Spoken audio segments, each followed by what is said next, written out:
السلام علیکم۔ آج کل والے اپنے ٹاپک سے تھوڑا سا آگے اسٹارٹ کرتے ہیں، اور وہی بات جو میں نے کل بتائی تھی لاسٹ میں کہ یہ سونے کا سکہ جو تھا، بینک نے، فیڈرل ریزرو بینک نے دوبارہ کہا کہ آپ اس کو استعمال کر سکتے ہیں، لیکن یہی سونے کا سکہ ہم اب آپ کو جو سیل کریں گے وہ $21 میں سیل کریں گے، یعنی $1 اوپر بڑھا کے وہ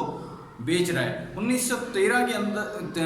1933 کے اندر یہ تجربہ کیا جا رہا ہے، اور اس کے سونے کا سکہ جو آدھا دیا گیا، اس کو ان کا تجربہ جو ہے کامیاب گیا، سو انہوں نے سوچا کہ اب یہ نظام چل سکتا ہے، اور یہ قوم جس طریقے سے ہم نے بیوقوف بنایا اس میں بھی ہم کامیاب ہو چکے ہیں، اور پیپر نوٹ کو ہم اپنی مرضی سے ڈی ویلیو کرتے ہیں، نہ کوئی قاعدہ ہے، نہ قانون ہے، نہ کوئی چیلنج کرنے والا ہے، نہ کوئی پوچھنے والا ہے۔ پھر یہی نظام پکڑ کر $35 کا ہو جاتا ہے، اور امریکہ کی جو سختی تھی، جو امریکن گورنمنٹ کی سختی تھی، وہ یہ تھی کہ ظاہر سی بات ہے انہوں نے ایک نظام کانگریس سے انہوں نے پاس کروا دیا تھا، تو اب حکومت ہی وہ ڈالر اسٹیبل کر رہی ہے، $35 تک انہوں نے اسٹیبل کر دیا اس کو یہاں پہ لے کر۔ $35 کا جب یہ ہو گیا تو جنگ عظیم یعنی سیکنڈ ورلڈ وار سے تھوڑا سا پہلے کی بات ہے، یہ اسی کے نزدیک سارا کچھ ہو رہا ہے۔ اب اس جنگ عظیم کا بھی اس کے ساتھ بہت بڑا رول ہے۔ آپ سمجھ سکتے ہیں کہ جب جنگ جو ہوتی ہے اس کا بھی کوئی نہ کوئی مقصد ہوتا ہے، یوں ہی سب کچھ نہیں ہوا کرتا۔ اب انہوں نے اس جنگ عظیم کا جو فائدہ اٹھایا وہ بھی میں آپ کو بتا دیتا ہوں، لیکن تھوڑا سا آگے اب تھوڑا سا اس بات کو ہم ڈسکس کر لیں۔ بینکنگ سسٹم کی ابتدا ہی ساری 1913 میں ہوئی، فیڈرل ریزرو، اور 1933 میں یہ تجربہ ہوا، اور کوائن گولڈ لے کر کاغذ ایشو کر دیے۔ سیکنڈ ورلڈ وار گولڈ انفلیکس واپس آیا، اور اس سارے نظام میں وہ کامیاب بھی ہو گئے۔ 1934 تک چھوٹے بینک سود پر پیسہ دیا کرتے تھے لوگوں کو، عوام کو، اور جو فیڈرل حکومت کو قرض دیا کرتی تھی، یعنی کہ فیڈرل ریزرو بینک حکومت کو قرضہ دیا کرتی تھی، تو وہ بھی سود پہ دیا کرتی تھی، اور یہ سسٹم جو تھا، جو لوگ آپریٹ کر رہے تھے اس کو زائنسٹ یا سیکریٹ سوسائٹی کے لوگ کہا جاتا ہے، جو فرعون کے پیروکار تھے، جس طریقے سے میں نے پہلے آپ کو بتا دیا تھا۔ اب جب یہ سارا سسٹم ہو گیا تو ان لوگوں نے ہٹلر کو تیار کیا اس جنگ کے لیے، جو کہ دنیا پوری جانتی ہے، سیکنڈ ورلڈ وار کے کالے گورے یہودی 60 لاکھ یہ وہ، اور ان کی ہمدردیاں لینا شروع کر دی، یعنی کہ اس طریقے سے کہا جائے کہ ڈرامے بنائے گئے، فلم بنائی گئی، تو اس کی وجہ سے یہ جنگیں ہوئی۔ لیکن اس جنگ کے اندر، سیکنڈ ورلڈ وار جنگ کے اندر، آپ ایک چیز پہ تھوڑا سا غور کریں کہ جہاں جرمن میں لے کر نہ جانے پورے یورپ میں یہ جنگ پھیلی ہوئی ہے، لیکن صرف ایک ملک ایسا ہے جہاں پہ جنگ کچھ بھی نہیں ہو رہی، اور وہ ہے سوئٹزرلینڈ اور امریکہ۔ وہاں پہ جنگ نہیں ہو رہی، یہ لوگ پورا پیسہ جمع کرنے میں لگے ہوئے ہیں، ٹھیک ہے، جو سونا ہے وہ جمع کرنے میں لگے ہوئے ہیں، اور اس کو جمع کر کے اپنے پاس رکھ رہے ہیں۔ اور یہاں ایک اور بھی بات یہ دیکھیے گا کہ جس ملک کے اندر جنگ چھڑتی ہے تو ظاہر سی بات ہے ارد گرد اگر کوئی جہاں پیسہ، مال، متاع، یہ چیز مل رہی ہو تو عوام جو ہے وہاں پہ پہلے جھپٹتی ہے۔ لیکن سوئٹزرلینڈ واحد ملک تھا جہاں کے اندر جنگ نہیں ہو رہی، وہاں پہ کیونکہ پیسہ جمع کیا جا رہا ہے۔ اب بینکوں نے کیا کیا کہ فیڈرل ریزرو بینک نے کیا کیا کہ جہاز کے ذریعے یعنی پیسہ دینا شروع کیا، جو جنگ کر رہے تھے ان کو پیسہ دینا شروع کر دیا، آہستہ آہستہ ڈالر دینا شروع کر دیے، $35، اور اس طریقے سے ان کو یعنی کہ امداد بھی کر رہی ہے۔ ظاہر سی بات ہے جنگ چل رہی ہے تو جنگ کے اندر ان کو پیسہ دے رہی ہے، ہٹلر کو پیسہ دے رہی ہے، اور وہ جنگ کر رہے ہیں کس کے ساتھ؟ لوگوں کے ساتھ، آپس میں بھی لڑ رہے ہیں، یہودیوں کو بھی مار رہے ہیں، قتل کر رہے ہیں، خون ریزی اتنی حد سے زیادہ کروا دی صرف اس اپنے سسٹم کو چلانے کے لیے۔ اب 60 لاکھ یہودیوں کا جو ڈرامہ تھا وہ بھی ان لوگوں نے ظاہر سی بات ہے خود رچایا، ایسا کوئی معاملہ نہیں تھا۔ اب یہ ورلڈ وار کا جو آخری لمحات ہے اس کے اندر آپ یہ دیکھیں کہ یہ کس طریقے سے سب کچھ کرتے ہیں، اور کس طریقے سے اس جنگ کے اندر اپنا کردار بھی ادا کر رہے ہیں۔ 80% ان لوگوں نے کہا کہ آپ جو ہے ابھی یہ کریں گے کہ جو ہم نے آپ کو ڈالر دیا ہے اس کے بدلے جو آپ ہمیں دیں گے، یعنی پیمنٹ واپس کریں گے، ریٹرن کریں گے، تو وہ اس صورت میں کریں گے کہ آپ اپنے ملک کا جتنا سونا ہے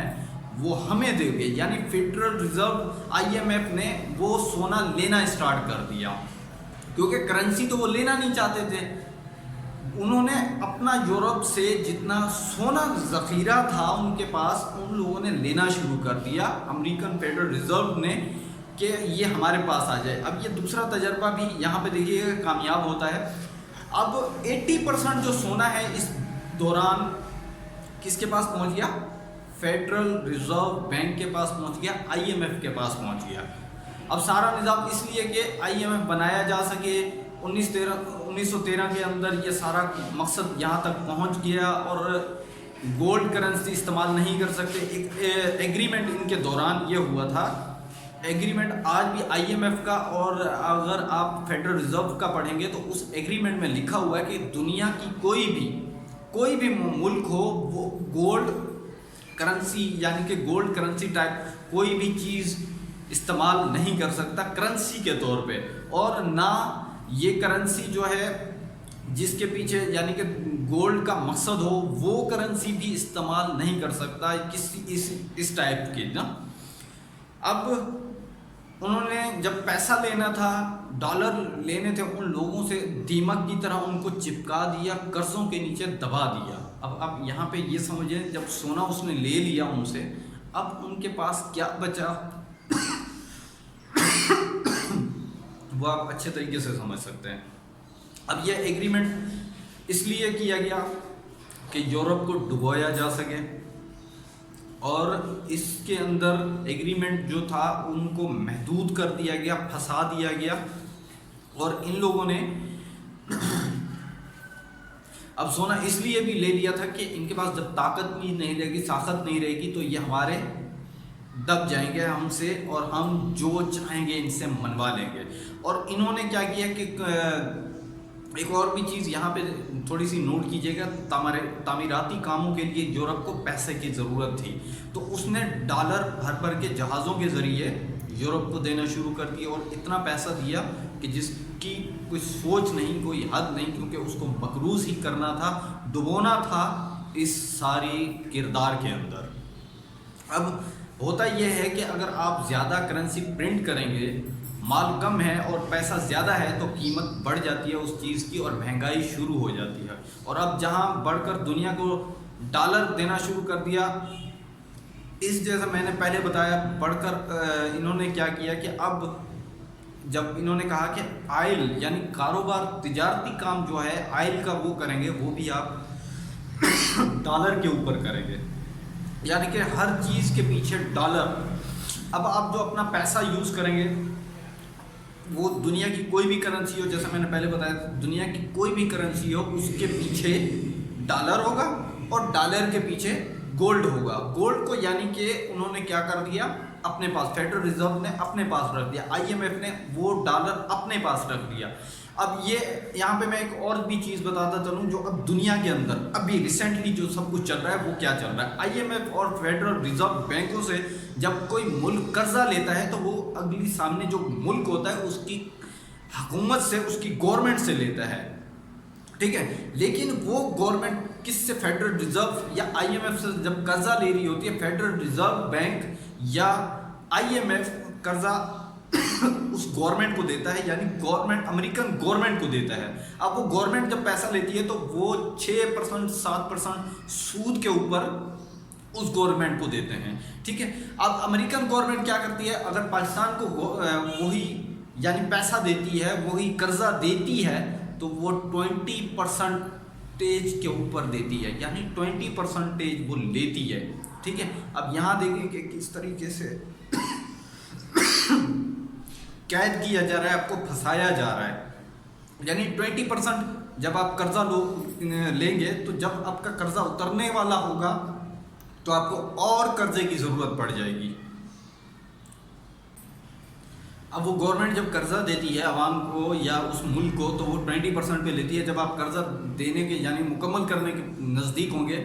تب آپ کا خزانہ دوبارہ ختم ہو چکا ہوگا اور آپ دوبارہ قرضہ لے ہوئے تو پھر اور قرضے کے نیچے دب جاؤ گے۔ یہ سارا سسٹم اس چیز پہ چلتا ہے، اس سود کے اوپر چلتا ہے۔ اب آپ ساری چیز سمجھ چکے ہوں گے،